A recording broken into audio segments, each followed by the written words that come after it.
I would think, for a ground assault, so there is less need to specifically knock off every weapon that's going up to you. Right, Peter, I'm going to go back to the window because I see some bright light off to in one direction from our location, and I see more and more air bursts. It looks like there are 100 fireflies off in the southwest of where we are now. It's just and the fireflies are flashing brightly one after another. It's really quite, it's like sparklers on the 4th of July at a great, great distance, many miles away from where we are. The blast that came through this window a few minutes ago was very much like the first blast you feel when you're out at the countdown clock at Cape Canaveral for a space shuttle launch. It was just a powerful wave of hot air that came into our location here, and the sky is still alight. We see some more anti-aircraft rounds going off one by one. There's no great noisy barrage of anti-aircraft in Baghdad now, but we do still see things, and I'm going to look out the window and see if I can see where this bright light is coming from. I actually can't. It's in the direction, I guess, generally to the south of where we are, but I just, because of the way the hotel is built, I can't see around enough to tell you precisely where the bright light's coming from. It could be anywhere away to the south of the west there, John. It's the skies are lit up frequently, and out there somewhere there is a terrible pounding going on, and it seems to be much more serious than it is here in the center city. And it has been continuing now for about an hour and a half, and obviously the U.S. Air Force is serious about its mission here tonight. Absolutely. And there could be some planes from other coalition members as well. We have another, I won't call this a lull, but well, there's an airburst not directly overhead, but it's visible up in the sky rather than down on the ground out in the southwestern direction generally from where we are. And as I look out, Peter? What I think is very eerie about this, John, is that quite a few of the explosions, most of them haven't been accompanied by the sound of aircraft. I don't know if we're getting cruise missiles coming in here, or and that is guided cruise missiles, or these planes are flying very high. We did hear at least 2 or 3 aircraft come low over the hotel, but we really don't know where all this all this bombing is coming from, and I get the impression that the anti-aircraft fire is all over the sky. They don't seem to have much idea either, John. Yeah, and I think we might be able to hear something, and we do hear something now. I think this is probably coalition airplane fire again. There's a loud rushing sound like the sound of a jet engine nearby, and a lot of anti-aircraft going up after it, but no sign of any connection between the anti-aircraft fire on the ground and the skies above. I'll attempt to get back to the window and have another look out and see what I can see down below. And well, you can hear it echoing off the concrete buildings in downtown Baghdad, and it could even be that some of the echoes that we're hearing now are from the area of the Tigris River, which is very near where we're located. You can hear some more sound of anti-aircraft fire. And Peter, that sound that we just heard with the echo after it, did that sound to you like an airplane sound? No, I think it's just anti-aircraft fire. They've got Russian weapons here. They've got all manners of equipment, of which I'm not overly familiar with, John. So it could be, they're just noises in the night in one sense.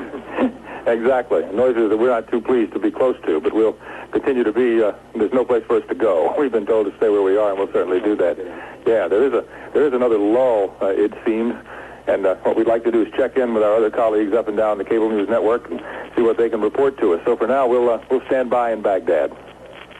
John, Peter, Bernie, thank you very much. I'd like to make a correction and an update on an earlier report we had from a pool reporter, Jim Hickey.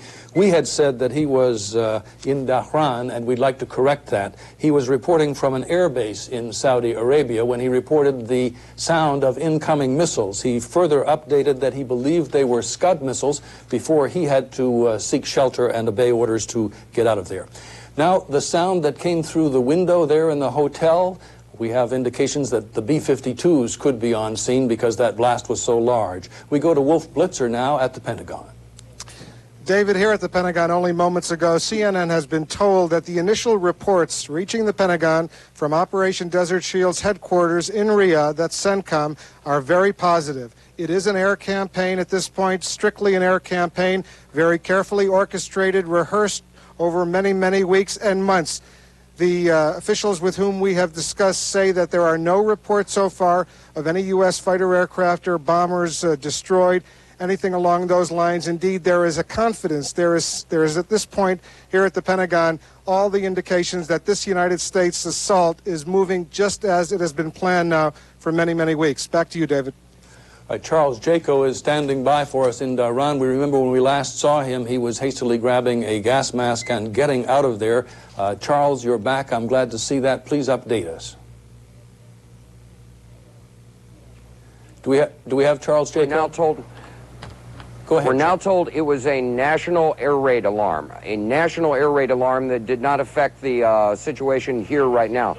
Apparently what happened was the air raid alarms went off. We were told to go into the basement with our gas masks. All the crews left the camera platforms here, and as I was in the middle of my report, the power was cut. Everyone here is fine. What we have been led to understand by the Saudi military is that the U.S. and allied airstrike against Iraq has been what the Saudi military calls massive, and they underline the word massive.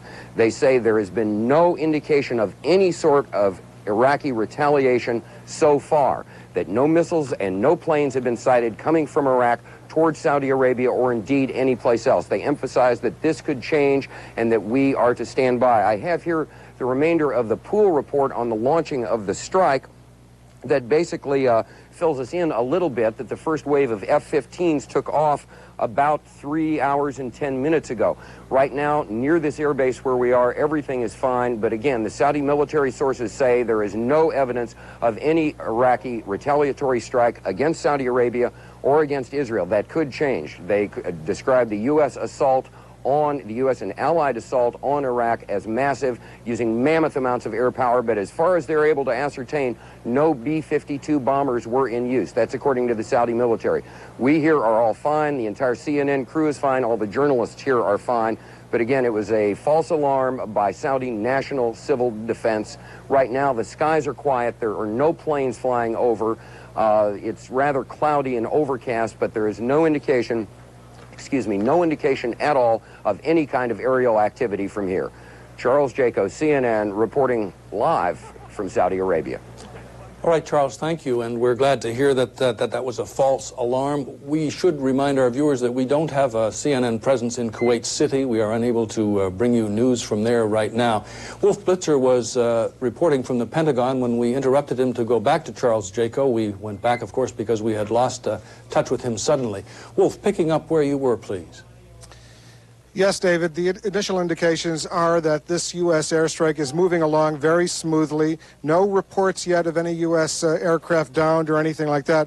What we have been told is that the initial U.S. targets in Iraq and occupied Kuwait were anything that could endanger U.S. aircraft, especially anti-aircraft missile batteries, all of the Iraqi radar jamming installations. The U.S. has sent in what are called F-4G Wild Weasel and EF-111 Raven.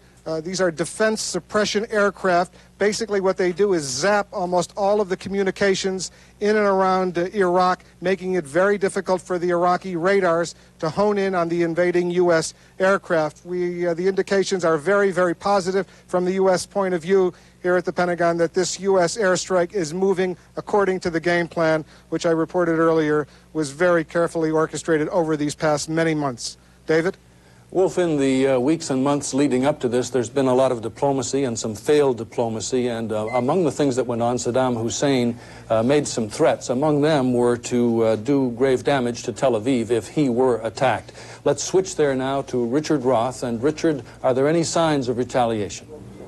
No, so far Tel Aviv is quiet this morning. There is no sound at all almost in the city. Everyone in Israel has been urged to stay inside their homes as the government instituted what's called a national economy emergency system. But people have been advised to open up their protective gas mask kits and keep them nearby. And if anyone has to go to work, while they are there, they are urged to take their gas masks with them. The public is urged also to listen to the radio. And Israel Radio has sprung alive with the reports from Mideast capitals, including reports from CNN, keeping everyone here up to date on the situation. This is the city that Saddam Hussein said he would attack with missiles should the multinational force attack him. So far, the skies are quiet here in Tel Aviv.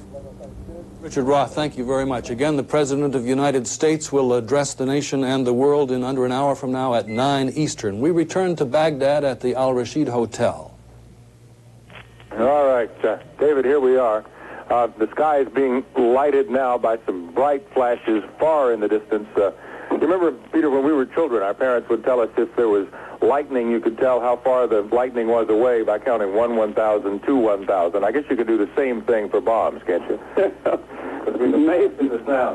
Maybe, John, I was just picking up on a comment by Wolf Blitzer from the Pentagon that the targets were basically defense suppression. This could well be the case here because I see no fires on the horizon. If they were hitting buildings or even, structures, we did see smoke earlier, but we don't see any flames. Maybe the targets have been surface-to-air missiles or whatever, but we do not see flames at this point, even though scores of bombs have been dropped in Baghdad so far this morning. John? Peter, we should try to help analyze, if we can, for at least our own edification, these bright white lights that seem to be moving across the sky from south to north right now. The lights look like the lights you'd see from helicopters, but there's no sound out there. It could be radar suppression material dropped from planes or from spotter planes of some kind. It could be to disrupt the radar defenses of Baghdad. That would probably be my guess. That's the only reason I'd be up there, John. Yeah. Bernie Shaw is going to come over and talk to us now. Bernie? Well, I just wanted to chime in on this speculation. They could be choppers, those choppers that have the very, very quiet engines. Yeah, and they could be at a great distance away from us. You mean our choppers or their choppers? I mean U.S. choppers or Iraqi choppers? I don't know. Yeah. Well, I very much doubt that multinational force choppers are this far into the country. If they are, it would be another kind of operation. Then they would have to be Iraqi choppers. Yeah. I know that I saw 2 choppers go by this hotel window. Yeah. Well, I know early in the morning we've seen several runs by choppers by the hotel. Helicopters, of course. The Soviet Hind helicopters are the ones that they use mostly here in Iraq. Now, way off in the distance, many, many miles away, you can hear these blasts again coming through. Some more anti-aircraft fire. And I get a little bit lower down on the ground. I'll once again let you hear the sound of what is going on over Baghdad tonight.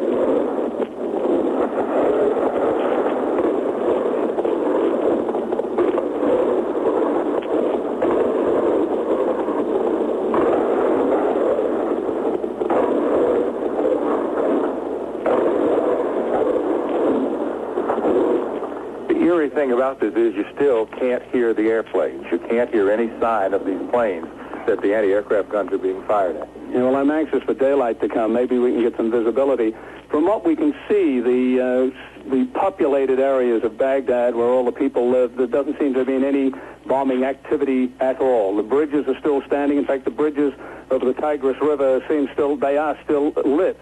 So we don't see any action at all within the city. Around us and a couple of government centers, there seemed to have been some bombing earlier, but right now, in fact, in the last half hour, the bombing has moved out seemingly beyond the perimeter of the city to presumably military targets, strategic targets, further west towards Kuwait. That's correct. Kind of out of the immediate vicinity of Baghdad here. And I just looked out on the street a moment ago and saw a very small automobile driving down there. Peter, look at this. This is a bright flash of light that seems to be, it came across from north to south and even came up here by us in the hotel. And there it goes, almost like a shooting star. I think that shooting star is probably an F-15, John. Yeah. So that's what they look like at night when they're working. All right. It's good to know. There are a couple of vehicles out on the street, more anti-aircraft fire. Well, there's something going on that you can hear down there. It seems that maybe a bomb was just dropped again near the main telecommunications center here in Baghdad, and the anti-aircraft fire is again going up as the night sky continues to be brightly lighted in Baghdad. Peter. Yes, John, that was a tactical strike. The plane could have been as close as 500 meters in the sky above its target. And certainly it's being met with a lot of anti-aircraft fire, but it is long gone at this point, John. Yeah. These planes are moving so rapidly, and with the one bright light on them. I guess that's the engines themselves that we're seeing going by. This is something I've never covered before, ladies and gentlemen. Peter Arnett is our expert at CNN on war coverage, and I'm getting, this is a literal baptism by fire, isn't it, Peter? Well, I don't think there is anyone alive, John, who is an expert on this sort of thing, being in the middle of a major capital with an airstrike, air attacks like this going on? I don't know if any experts exist. Well, Bernie, I'll tell you, I was just at the window and I saw that F-15 go by, or more accurately, I should say I heard it. And as you indicated, Peter Arnett, by the time that plane had cleared the space over here, it was out of sight. Only then could the anti-aircraft batteries respond to it, and as you said, it was much too late. All right, since we did see another bomb go off near the major telecommunications facility, we better make sure that our viewers are still able to hear us. Let us just check in, make sure that you guys can still hear us in Atlanta and around the network. John Holloman, Bernard Shaw, and Peter Arnett. Yes, indeed, we can hear you, and we're going now to the Pentagon briefly, and Wolf Blitzer. David, here at the Pentagon, we're in the press briefing room where there is going to be a briefing with the chairman of the Joint Chiefs of Staff, General Colin Powell, and Defense Secretary Dick Cheney shortly after the president addresses the nation. That is in about 45 minutes. We are also receiving indications from Pentagon sources that this initial U.S. airstrike seems to be moving ahead on schedule, as planned, without any great disasters as far as the United States is concerned. One reason why there, so far, does not appear to have been any Scud launchings into Saudi Arabia or into Israel or into any of the other alleged targets that the Iraqis had is because we had been told repeatedly that those F-15s, those F-117A stealth fighters, those F-16s, all of the carrier-based U.S. aircraft, their immediate initial target, in addition to anything that could endanger those planes, would be all of Iraq's Scud missile bases, the mobile bases, certainly the fixed ballistic missile bases. They not only have the Soviet-made Scud ground-to-ground missiles, but also the Iraqis have improved some of those Scuds. They're called the Al-Hussein and the Al-Abbas. Those were day one, number one targets, as we and other networks have been reporting now for months. The United States was going to take those missile sites out. No indication completely, no confirmation that the United States has, but certainly if the Iraqis had planned to launch any of those Scud missiles, they almost certainly would have launched them within the first minutes of this war, and the war now appears to be about 2 hours old. David? Operation Desert Storm now 1 hour and 3/4 old, and with me here in the studio, listening to it all along. The coverage from Baghdad is so compelling, we'll go back right away, but Secretary Weinberger, former Secretary of Defense through two terms of the Reagan administration. What about what you've been hearing? Well, I think, first of all, we achieved complete tactical surprise, very much like the attack on Libya when the lights were all on and didn't go off until long after the raid began. Secondly, I think targets, radar and defense suppression was the principal goal, and the first wave probably didn't do any bombing, just in order to draw the radar and to identify the sites. And I think subsequent waves did do that. Thirdly, I think and there'll be more of that, of course, as we identify more and more radar sites. Finally, I think the targets that we had chosen have been very carefully chosen to be military only and to be well away from any kind of civilian casualty damage. That would be airfields, railroad stations, the communications tower that they keep mentioning, military assembly points, anything of that kind. And they will be very careful to select them so that even if the bomb misses by a short amount, it would not get into civilian damage. But primarily, this was to suppress the defense, the missiles and the radar, and to identify the radar. And I would imagine most of this raid will continue probably well into the morning hours, because with many of the defense points suppressed, the additional planes can go in with far less danger. Secretary Weinberger, thank you very much for that perspective. Charles Bierbauer is standing by live at the White House, where the president is about to come on in a short time. I'm sorry, I'm hearing that there's another wave of planes coming into Baghdad, and we have 3 fine reporters there. Let's listen. Dave, thank you. We're back here, and just as Secretary Weinberger was talking to us, we were watching another one of these waves of attack here. The night sky lit up once again, a lot of anti-aircraft fire, and we can hear the sounds of battle outside the window. And once again, John Holloman, as the planes come in and just shoot across the sky, by the time these anti-aircraft batteries respond, it is too late. It's interesting what Secretary Weinberger was saying, that what the planes, whoa, that was a bright light, everybody get down in case there's a blast after. Okay, that was on the east side of our location. That was definite bombing, It's on the other side of the hotel. Yeah, look over here, Bernie, off to the west. A lot of bright lights down on the horizon now. It could be anti-aircraft or it could be incoming there. Yeah. Well, let's let our viewers around the world listen to this exchange for a while. Okay, Bernie, I'm going to crawl over to the window again with our microphone and just poke it out the window and let you listen to what we were able to hear so clearly here in Baghdad tonight.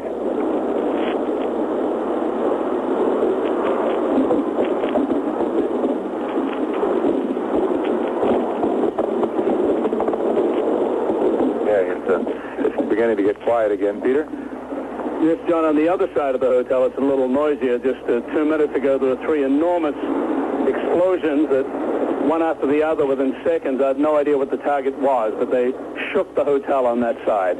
So these bombing raids are continuing now, wave after wave, and the intensity has been maintained. I've noticed that the Iraqis have uncorked new kinds of anti-aircraft weapons. I don't know what they are, but they appear to be heavier caliber. They are spurting fire into the sky, heavier caliber.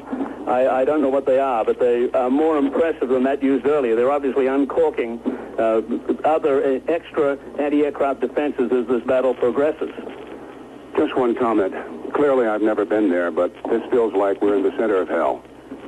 It's a remarkable experience to be here tonight, ladies and gentlemen, and the night sky again lit up with beautiful red and orange tracers and white flashes again as airbursts continue to come, probably from the anti-aircraft guns, from all we can tell. And all around us now, we hear explosions, big explosions at great distances away from our location.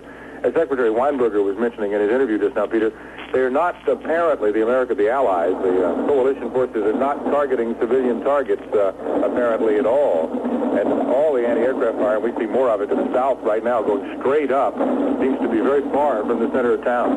Well, right in front of me, John, to I guess the north, I see a series of surface-to-air missiles being fired up. They look like that to me. They're going straight in the sky. Who knows what they're aiming at? They're aimed at the attacking force, but there were about 5 were launched just within seconds of each other. Yeah, it's going to boom, boom, boom, boom, boom. They just went right up there, right into the sky. Right, and it's we'll have to tell you again, and for our families who are listening to our broadcast now, all of this is happening very far away from where we are. It's nighttime, so everything is brightly illuminated, but you should know that for the present time anyway, we're safe, and all the action is very visible to us, but it's very far away from us. Bernie Shaw. Oh, well, I'm just crawling around on the floor. I just checked the other side of the hotel, and it's repetition of what we're seeing before our very eyes right now. More anti-aircraft fire, what appears to be giant sparklers flashing and then going dark, streams of tracer fire going up. Yeah, it's like one of these fireworks that has a bunch of, it says exploding balls on the side of it. They go up in the air one after the other. And there's no doubt to me that those flashing silver lights are radar suppression devices just to mislead the radar-guided anti-aircraft guns that are shooting at the planes coming by, John. Peter, let's go over to the other side of the hotel. We have a long extension. Interrupting the gentleman in Baghdad, we're going now to Charles Jaco in Saudi Arabia. He's in Dhahran. Charles? Just lost the line. We hear the sirens and we can see you, Hello. Charles. This is Charles Jaco in Saudi Arabia. Right now, the air raid sirens are going off again. We're being told to clear the area. The last time it was a drill. This time we're not sure if it is a drill or not, but everyone's being told to clear this area and get out of this area, get into the shelter in the basement of the area where we are. Right now, the only information we have that's updated is from the Saudi military, who say there was a mammoth airstrike against Iraq, and so far, at least until now, no trace of any retaliation from Iraq. This may be it. We don't know. The last time it was a drill, but the Saudi military says it's been a mammoth Allied airstrike against Iraq. Charles Jaco, CNN, reporting live from Saudi Arabia. All right, Charles, we do hear those precautionary sirens in the background. Let's return now to Baghdad. I'll remind you that at the Al Rashid Hotel there, a 14-story building, Bernard Shaw, Peter Arnett, John Holloman. For Baghdad, well, I hesitate to say an air battle. There does not seem to have been any Iraqi aircraft fighters in the sky. We have seen no dogfights that could resemble anything like that. It looks like the Iraqi Air Force has not been able to get in the sky tonight. Maybe they were one of the first targets hit, Bernie. And for our viewers, just to paint the picture for you where we are physically right now, we are in the hall on the floor, and we can look through open hotel doors to see either side. And it has suddenly fallen quiet again over the skies of Baghdad. It has done so a dozen times in the last hour and a half, Bernie, and this lull is usually broken by more bombing. John? That's right, Peter. Wave after wave of attack coming in here to downtown Baghdad. But we have so many correspondents arrayed around the globe at this hour. We would like to hear from more of them, so let some of them talk for a little while as we wait for the next wave of attack, which we'll do our best to bring to you. John Holloman with Bernie Shaw and Peter Arnett live in Baghdad. All right, gentlemen, thank you very much. We definitely will be back with you. Let's go now to the White House. The President of the United States is going to speak to the nation in a little more than a half an hour, and Charles Bierbauer. Well, the President has been in the Oval Office throughout the evening. We're told that National Security Advisor Brent Scowcroft is in the Situation Room here at the White House and keeping the President apprised. Also told that the President is able to have instantaneous communication, if he wants it, with General Schwarzkopf, who is the U.S. commander on the ground in Saudi Arabia. A couple of points. As we know, the President was watching television shortly before 7 o'clock. Officials say there was some concern about the attack being aired live on television, but the President, as he watched and heard the reports coming out of Baghdad, noted that things were moving right on schedule. That's when the announcement was made here. Marlin Fitzwater, in briefing reporters, was asked just what the objective is. Is it to get Saddam Hussein? Mr. Fitzwater spelled out the objectives this way, saying it is to get compliance with the UN resolutions and to free Kuwait.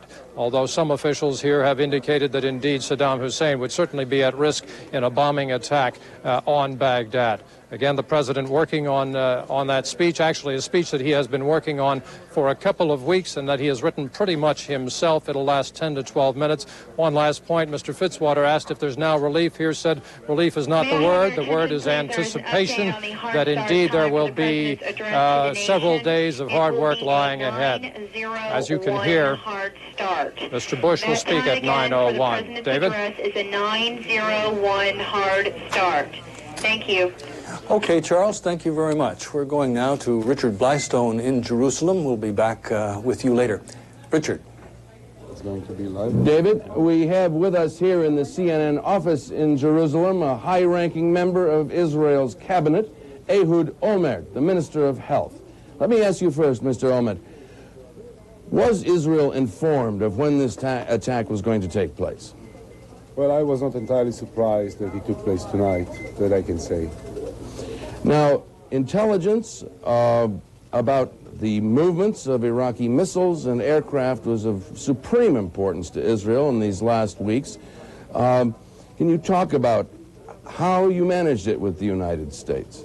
Well, first of all, we have our own intelligence, which is not so bad, and we have tried as good as we could to find out exactly. And it is not a secret that we have very good and close relationships with America, and there was a constant flow of information throughout. Now, your aircraft, Israeli jet aircraft, have been flying 24-hour cover around Israel's borders, a sky shield for several days now.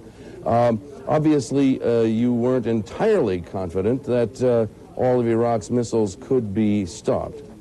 Oh, no. In fact, right now, I'm not sure that they are entirely stopped. And as you know, we are on an alert situation. The Israelis were advised not to leave homes. And the gas masks are very close to everyone. I'm carrying one with me now.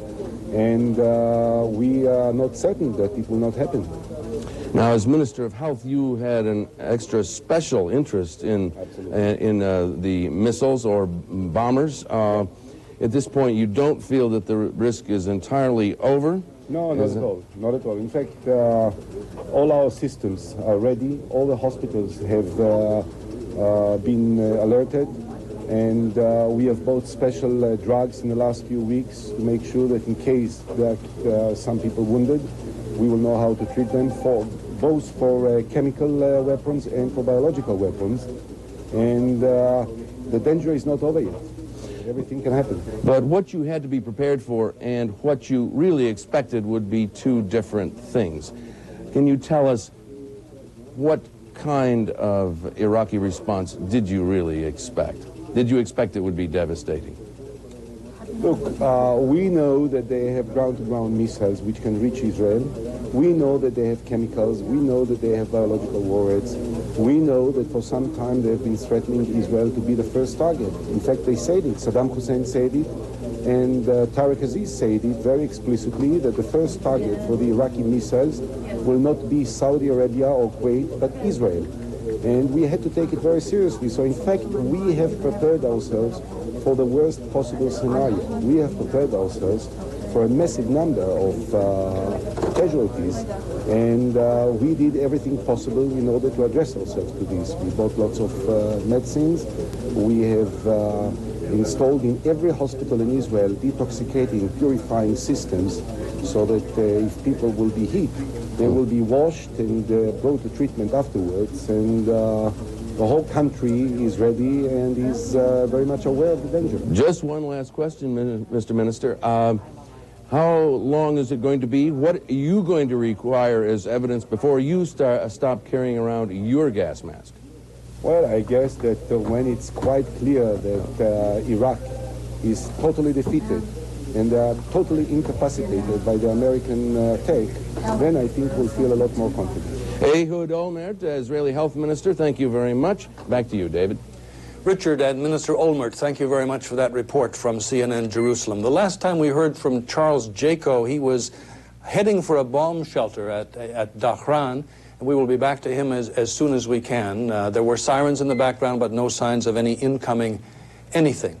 The United States and the UN Allied forces have launched a massive air attack on Baghdad, Iraq tonight, wave after wave of planes coming over, but apparently doing pinpoint bombing, going after strategic targets and not saturation bombing.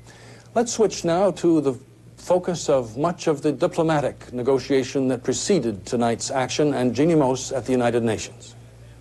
David, the members of the UN Security Council are expected to meet here at the UN for consultations on this sometime tonight.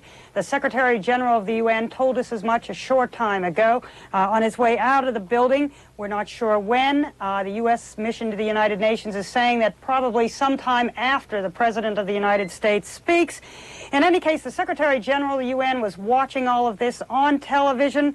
He left the building a short time ago saying he would be back soon. And here is some of what he said on his way out the door. After all my efforts, after all the efforts of so many countries and so many personalities, that we are now facing a war. And then at this very moment, only 1 hour and a half after the hostilities, I am not well informed. I have not a lot of details about what has happened.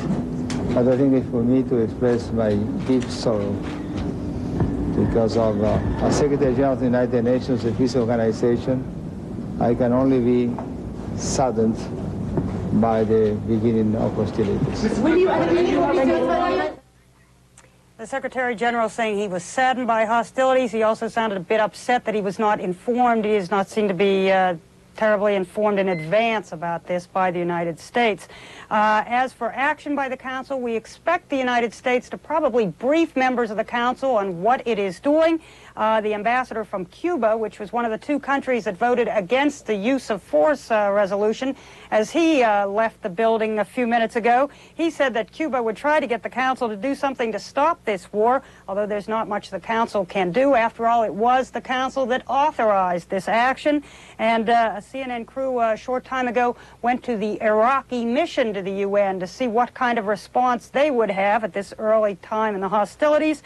Someone merely closed the door on CNN people saying no, no, no. It was interesting, actually, when word of this started to come through here at the UN, filter out here at the UN. It wasn't confirmed. I happened to be near some of the Iraqi delegations, some of the lower-level people that were sitting in the UN, and I told them what we had heard, that the hostilities were starting. They were serious, calm about it, and they simply at that point thought it probably wasn't true. Well, it is true. The Kuwaiti ambassador, by the way, welcomed the attack and said he wished victory to the U.S.-led operation. I'm Jeannie Mos reporting live from the United Nations. Thank you, Jeannie. I might make note now for our viewers that we have temporarily lost contact with Baghdad. I don't wish to alarm anyone. We did expect to have this come in and out. But our three correspondents, Bernard Shaw, Peter Arnett, and John Holloman, are there in the Al Rashid Hotel. We expect to, and we hope to be bringing you some more of their reports later. The NATO foreign ministers have announced an emergency meeting at 9:30 p.m. Eastern Time. They will be meeting at their headquarters in Brussels, Belgium. That comes 1/2 hour after the meeting here in Washington with the nation on television of President Bush, the Commander-in-Chief of the United States, addressing the United States on what has been called by United States officials Operation Desert Storm. Wave after wave of Allied planes attacking tonight the city and capital of Baghdad. Let's go now for an update to the Pentagon and Wolf Blitzer. David, here at the Pentagon, we are broadcasting now from the CNN office at the Pentagon. They're getting the studio in the Pentagon ready for a briefing in about 1 hour, shortly after the President's address to the nation. They're getting it ready for a briefing by the Secretary of Defense, Dick Cheney, and the Chairman of the Joint Chiefs of Staff, General Colin Powell.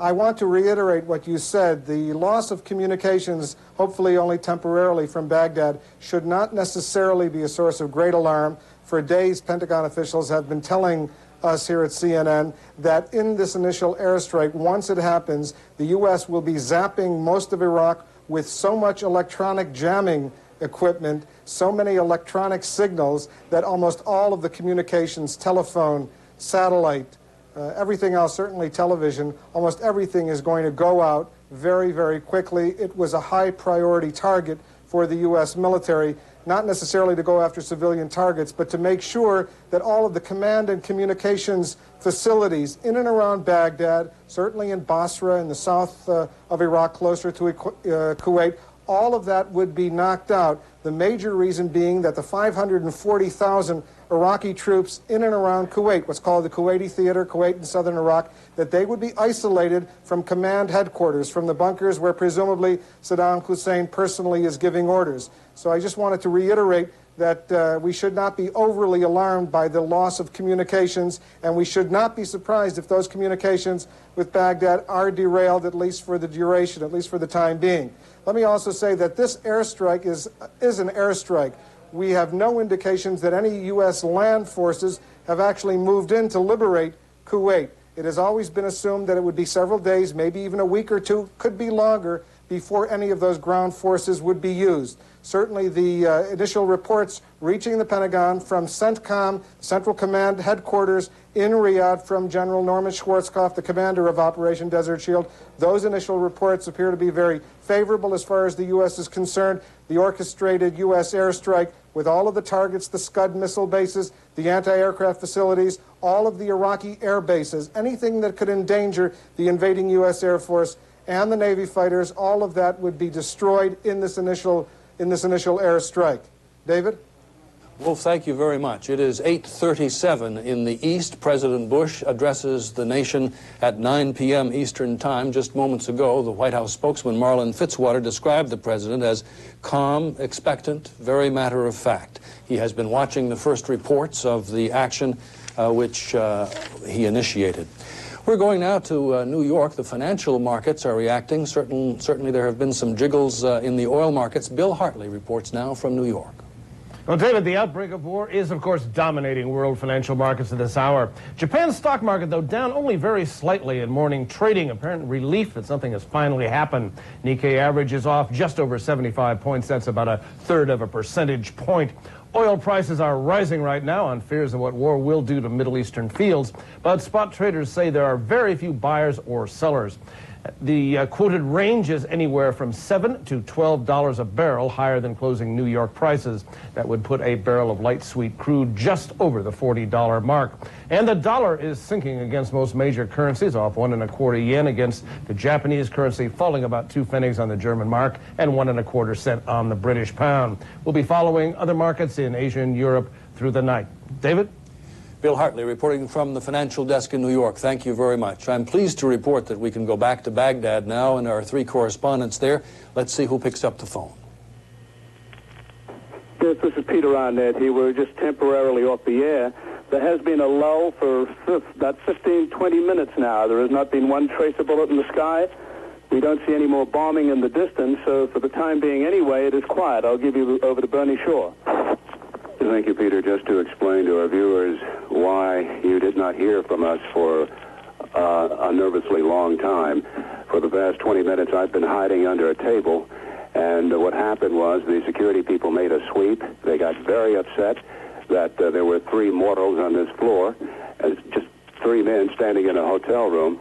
So I scampered to hide to make sure that if they pulled Arnett and Holloman out and took them downstairs into custody, at least there would still be one CNN person on the air. John? I did the same thing you did, Bernie, only I hid under a bed, and it's amazing that somebody as large as I am can get under a bed that close to the ground, but I was able to do it at least, and the situation here now is, you know, the Iraqi authorities now know that we're here, and I don't know that they've been able to tell, I don't know whether there's satellite dishes that are tuned to CNN work in the blackout conditions.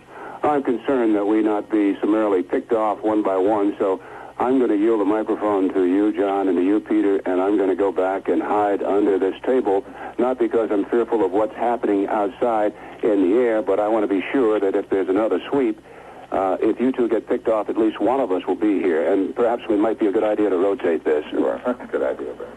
I'd like to assure our viewers the hotel security men were amiable. They let me stay. They understood. I explained that I didn't tell them we were reporting live from this hotel room, but I did say that we had been invited by the Minister of Information to witness what was going on here, and they accepted that explanation. 1 minute, please. Mm-hmm. Here we go. I'm just looking out the window. The security people have forced us to close our windows, and maybe it's for our own good, maybe not. We don't know whether these windows are going to shatter under blasts or not, but there's some beautiful tracer fire outside now. It's way up in the air. It's bright red blasts and yellow blasts, and with the windows closed, we can't hear as well as we were able to hear before. But you know, it continues to go on outside now. We don't, because we can't hear as well. We can't really tell you as much about what's going on as we would have been able to with the window open. Well, these security fellows also took some of the videotape out of one of our cameras. They say we'll get it back tomorrow. I'm a little skeptical that we will, but it was the beautiful pictures that we took to go along with the commentary that you heard earlier tonight on CNN. You keep using that word, beautiful. This is not beautiful to me. Peter, you were being modest when you told viewers, you explained that you had the permission of the Interior, the Information Ministry. Ladies and gentlemen, you should have heard this masterful performance. I was in the other room on the floor under the table, and this Peter Arnett man said to the security guy, I spent 10 years in Vietnam. The bombs outside, they don't bother me. If I go down in the shelter, I go crazy. It was quite a performance, and he found them. That's right. All right, Bernie and Peter and John, we'll be back to you. Thanks for that report. We're going now to Charles Jaco, who has been reporting to us from Tehran, Saudi Arabia. Charles? Yes, another false alarm, apparently. The air raid sirens went off here. We were led to believe it was some sort of air raid alert, either a missile alert or an air raid attack. We've stayed out here, losing phone lines, getting them back. What we can see is behind us, I don't know if you can see them, the lights of the city are on. It's rather unusual for a city that might be thought to be under attack, but the city is still brightly lit around the air bases here. There's no sign that the city is hunkered down or blacked out at all. Air raid sirens did sound. They sounded for a couple of minutes, then went off. Then the alarms here at the hotel went off, telling everyone to don their gas masks. All of us carry these now, and to get downstairs. Again, that it was apparently a false alarm. What we know, again, we can repeat. We heard earlier from Saudi military sources, which is that the first one was a false alarm. Apparently, this one was a false alarm. It was a national air raid alert. The last we heard from the Saudi military, and we say Saudi military because no information has been forthcoming here from U.S. military sources, is that the airstrikes against Iraq by Allied air forces, primarily the U.S. Air Force, have been massive, and they kept emphasizing that word, massive, and that they have detected no retaliation, either missile or jet, against Saudi Arabia from that. The Saudis are still obviously on pins and needles. They've been living in a state of high war alert since early August and are very understandably nervous and concerned about what might happen. But so far, everyone here in Tehran is safe, and there have been no problems except for bad cases of jangled nerves and scrambles down to the hotel basement into the the shelter and putting on the gas mask. But all we can tell you right now is that apparently the attack was underway, it was massive, and so far at least, and this was our information as of about 20 minutes ago, so far no retaliation, either missile or jet of any kind from Iraq, has been spotted. Charles Jaco, CNN, reporting live from Saudi Arabia. All right, Charles, we'll switch just a few miles away and go to Riyadh, I believe, and Don Sweeney. We're expecting a report from him. Come in. The military personnel in Saudi Arabia have just learned officially from their commander that they are in fact involved in Operation Desert Storm. A communique from General Norman Schwarzkopf issued just a few moments ago. Part of it says to the members of the military, you are a member of the most powerful force of our country in coalition with our allies that has ever assembled in a single theater to face such an aggressor. Now you have trained hard for this battle and you are ready. He goes on to say a bit later, our cause is just. Now you must be the thunder and lightning of Desert Storm. May God be with you, your loved ones at home, and our country. It's signed H. Norman Schwarzkopf, the commander of the forces in Saudi Arabia. This is John Sweeney, CNN in Riyadh. All right, John, any extraneous noises outside where you are? Is everything fine? We had one air raid warning about an hour and a half ago. We have not heard anything since then. The traffic in the streets is quite early in the morning here. It's 4:45 in the morning. The traffic in the street is quite normal, and other than that, things are quite quiet in Riyadh. All right, thank you very much. And now a moniker that I hope doesn't stick. Let's go back to the boys in Baghdad. Thank you, David. The boys in Baghdad are here, and we want to tell you a couple of things. There have been calls we've learned from CNN, from other networks, asking about the safety of their people. There are 45 journalists still in Baghdad tonight, according to the Minister of Information. And as far as we know, all those 45 journalists are in this hotel, and everybody in this hotel is safe. It hasn't been hit. There's a series of fallout, or not bomb shelters down in the basement, and virtually everybody except us is down there in those shelters. Bernie?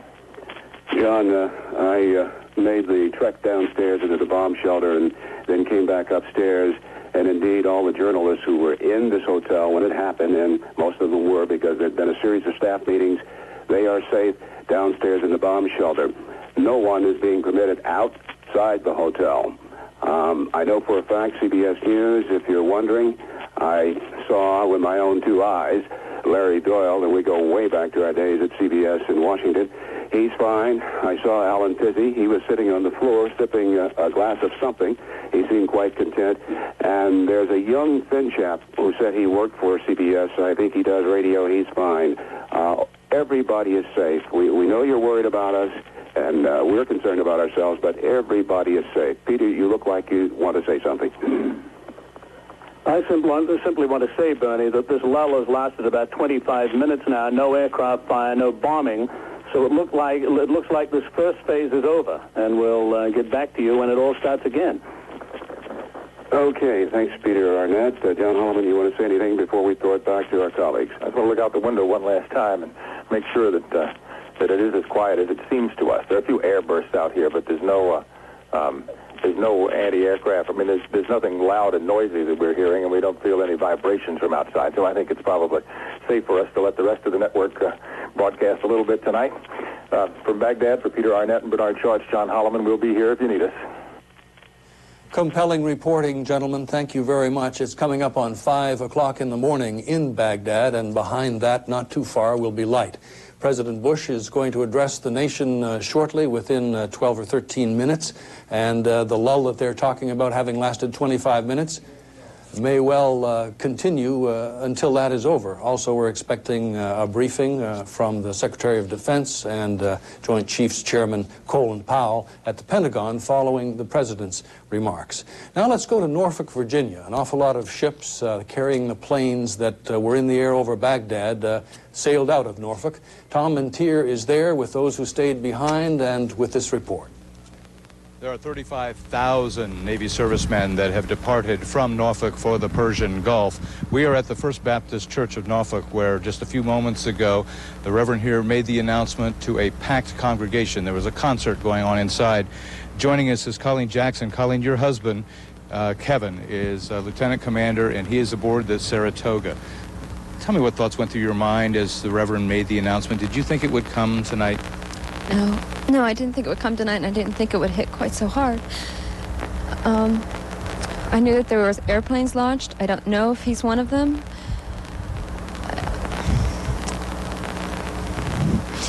I'm scared. I can't think of a better place to have been tonight than to have been in church. The church has a support system where they will contact everyone and make sure that people are not alone who are members of this church. Is it a good system? Does it help? Yes, it does help, and I have my own support system of my friends from this church. They're making sure that no one will be alone tonight. They're making sure that everyone that needs to have a support, a shoulder to cry on, a friend to pray with. They're just the most wonderful people to be associated with right now. Will you watch the president tonight? Yes, I probably will, just to see if there's any information that I can find at all about what's happening with my husband and with the men in his squadron. If you could talk to the president right now, what message would you send to him? That I believe in him, that I'm praying for him, and to just bring our men home as quickly and safely as he possibly can. Colleen Jackson, thank you very much. I know this is a very difficult time for you. Thank you. So it is one of the Navy wives, and there are 35,000 of them here in Norfolk, Virginia tonight. They're all waiting for some type of word. I'm Tom Intier, CNN, reporting live from Norfolk, Virginia. Thanks, Tom. They, too, are among the brave, of course, all across this nation. Let's return now to Baghdad and our three correspondents. Thanks, David. Yeah, we're here, and it's very quiet outside. There still are an occasional flash of light off to the south of our location, far in the distance. There have been no big blasts in the recent past. No signs of anti-aircraft fire right now. No sounds of jets overhead. It's an eerie stillness that we talked about earlier in the day. Bernie Shaw is here now. I just want to make this observation. The President of the United States is coming up to address his nation and the world very shortly. And that we are on the air means that the government of Iraq, its ears are wide open, and it will be listening to President Bush very closely. We told you earlier in the week that the Information Ministry had received its own satellite dish, and prior to that, the Foreign Ministry had its. We've got to run. Somebody's knocking on the door. John and I are going to hide. Peter, here. Yes, this is Peter Arnett signing off for a minute, and I'll see what the action is outside. All right, thank you very much, gentlemen. We assume that's not the full brush salesman. Let's go to Robert Vito. He's standing by now on the west coast of the United States at San Diego, another important naval base. Robert. Well, I'm at an apartment complex in San Diego, and I've spent the last few hours with several wives whose husbands are serving aboard ships in the Persian Gulf. And we've all been glued to the television set watching CNN, mesmerized by what we've seen and by what we've heard. And it's been an emotional time for these ladies as they held hands and they prayed and had these feelings that I'll let them tell you about. Denise, what was your feeling, your reaction as you watched the events unfold? I was scared, frightened for my husband, for the guys on his ship, and for the Iraqi people, because it's come to this, you know. This crazy man has brought us this far. I back my husband up. I'm very proud of what he does and who he is and where he's at right now. But I'm also scared because I want him home. If you had a moment to talk to the president, what would you say to him, the president of the United States? To get it done and over with as quickly as possible. I'd like to see Saddam Hussein brought in front of the UN Council and tried. That's the way I feel about it. This man shouldn't be walking free. I think he ought to be tried for what he's done and what he's put the Iraqi people as well as the United States and all the countries that are over there through. Thank you, Denise. Kay, could you just come up? Kay Hunter is a lady who a lot of the wives who have husbands on ships lean on for support and help. What are your feelings? I am very, very deeply concerned for all the people over there. We have to be strong together because it's our strength and our support of one another that is going to get us through this. And it's because of this group here and lots of groups like this all over the United States with the parents and the wives and the children that are going to help the families get through this. And we are here and we love them all, and we're 1,000% behind the military. And Mr. Bush, get them over there and get it over with and get our husbands home. Thank you. I know these are tough times. I'm going to ask Charlotte. Charlotte, could you just come over here and just share a moment with us and tell me your thoughts. I'm very upset right now, of course, but I back up my husband 100%. I just want it over with and send him home. Did you support the action? I feel that they did what they had to do. And I feel sorry for all the people over there that lives are going to be lost. And I think Hussam should have to pay for this. I think he should not get away with what has happened here. Thank you, Charlotte, for sharing your thoughts with us. So the feeling here is, of course, like elsewhere, that the war will be over soon. Robert Vito reporting live from San Diego. Bye. Shortly, I'd like to point out first that a senior administration official has told CNN that no ground attack has occurred at this point. We repeat, no ground attack is underway. Australian warships have been authorized, 3 of them, to assist in the multinational force arrayed against Iraq to free Kuwait. The mission of President Bush tonight, which he will address the nation on in less than 5 minutes, is simply to free Kuwait.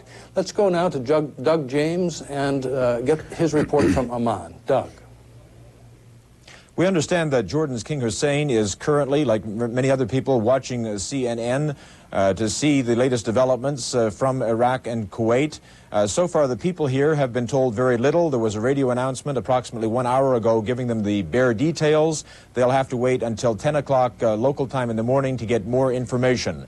With us at the moment is Kamal Abu Jabbar, a Middle East expert who's been following the Gulf crisis from the very beginning. And I wonder, sir, what you think is going through King Hussein's mind at this very moment. I think what's going through his head right now is sadness and a terrible shock that in the final analysis something could not have been worked out in a decent way. That while President Bush is speaking about free Kuwait, why can't he speak about free Palestine? And I think that is what is going through his mind at this moment. Would he have been taken by surprise, as many others have, with the nature of the attack this evening, the quickness of the attack this evening? Yes, I think so, very much so. I don't think anybody in the whole world, anybody in his right mind expected this kind of reaction by the United States. I still believe that there was room for talk, and I am puzzled, like I'm sure His Majesty is puzzled at this moment. Why couldn't the United States have talked to Iraq in a meaningful and in a human manner? What reaction do you think he'll have tomorrow? Will he have more to say in the morning? His Majesty, yes, of course he will have to say. I'm sure of that, yes. As you know, the country is in the middle of Iraq and Israel. This must be a primary concern of his at the moment. Of course. I mean, you know, we have the Israeli army to our west that is armed to the teeth with all kinds of ugly weapons and willing and ready to use them at any moment. Thank you very much, sir.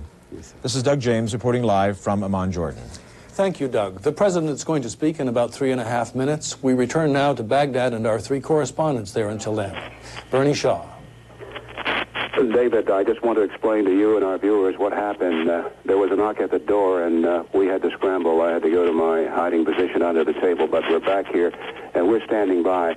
I had indicated that, in my opinion, we will be watching very closely and listening to what the president has to say. I was reporting that the information and foreign ministries can receive CNN. They will be watching and listening. And Peter Arnett, John Holloman, I'm going to be listening for signals from the President of the United States to Saddam Hussein.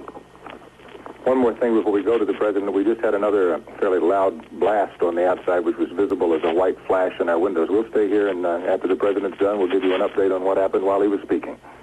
Peter? No, okay, we'll go back to Atlanta now.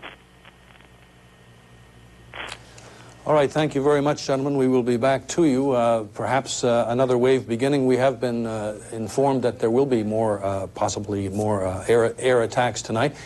The president's about to speak to the nation, and let's go to the White House and our senior correspondent, Charles Bierbauer. Well, he'll be with us shortly. The president has been described earlier this evening as expectant but calm and resolute, and he has said that this mission is to free Kuwait. Charles is ready now. Charles, come in. David, President Bush, as you indicate very shortly, the speech anticipated. Perhaps we will get a little more detail as to just what it is that he has set in motion here. We know that he has been in contact with a number of his allies in this mission. One of them, the Australian Prime Minister, Mr. Hawke, has indicated he's received a call and ordered Australian ships to go into action as well. We do not have broad detail yet as to just how international this operation may be. I have heard some reports that the British are involved on the Kuwaiti side of the equation. Perhaps we will get more detail, actually more likely out of the Pentagon on that. President Bush, in a speech that he's been working on himself for the past 2 to 3 weeks, in fact, probably going back to his Christmas holiday up at Camp David, where he pretty much formulated his ideas and his final decisions on what he was going to do. We will hear an address of about 10 to 12 minutes in length, and as I say, it's one that we were told that he has worked on and pretty much written himself. David? I heard, Charles, that there were actually 4 drafts, that a lot of thought has gone into this speech, and it is a delicate one. Perhaps it is one of the continuing diplomacy that was cut off by what he called the stiff arm from Saddam Hussein. Incidentally, Charles, we can hear some voices in the background behind you. Are the demonstrators still there? There are still demonstrators in Lafayette Park, as there have been for the past several days. They have grown and diminished in numbers throughout the days, and as the weather got better and got worse, but there has been something of a constant vigil over there. It is within earshot if the president is normally listening, or if he's outside, as he has been